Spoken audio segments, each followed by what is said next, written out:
லத்தீனில் ரெண்டு அரசனுக்கு இடையே சண்டை. ஒருத்தன் பேரு பேலஸ், இன்னொருத்தனுடைய பெயர் பெர்சியூஸ். ரெண்டு பேருக்கு சண்டை. எப்ப நடக்குது? கிமுல நடக்குது. கிமுல நடக்குது. இறங்கு வரிசையில் வந்தா கிமு, ஏழு வரிசையில் வந்தா கிபி.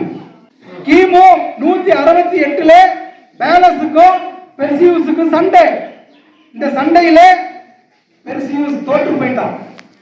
இந்த சண்டையில பெர்சியூஸ் தோற்று போயிட்டான். பேலஸ் வெற்றி பெற்றுட்டான்.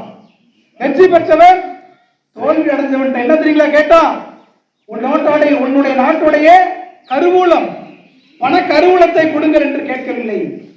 லத்தீன்ல தம்பி, உன்னுடைய நாட்டுடைய பண கருவூலத்தை கொடுங்கள் என்று கேட்கவில்லை. தங்க ஆபரணங்கள், தங்க கட்டிகள் எங்கே வைத்திருக்கிறீர்கள் என்று கேட்கவில்லை. கத்தி கழுத்துல வச்சுட்டான்.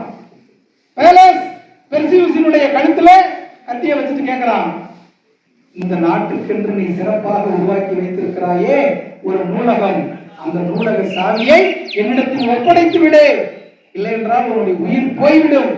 கேட்டவன் பேலஸ். பெர்சியூஸ் என்ன சொன்ன தெரியுங்களா? அது என் நாட்டுக்காக, என் மக்களுக்காகவே உருவாக்கி வைத்திருக்கிறேன், தர முடியாது, என்னை வேண்டுமானால் கொன்று கொள் என்று பெர்சியூஸ் சொன்னான். பேலஸ், நான் உன்னை கொல்ல மாட்டேன், அந்த சாவியை எனக்கு கொடுத்து விடு என்று சொன்னான். இப்படி அந்த உரையாடல் இருக்கிறது. ஒரு நூலை, ஒரு நூலகத்தை நாட்டிற்காக, நாட்டு மக்களுக்காக போய் சென்று சேர வேண்டும் என்பதற்காக உயிரையும் கொடுக்க தயாராக இருந்தான் பெர்சியூஸ். அவனிடத்தில் உயிரை எடுத்தாவது நூலகத்தை கைப்பற்ற துடித்தான் பேலஸ்.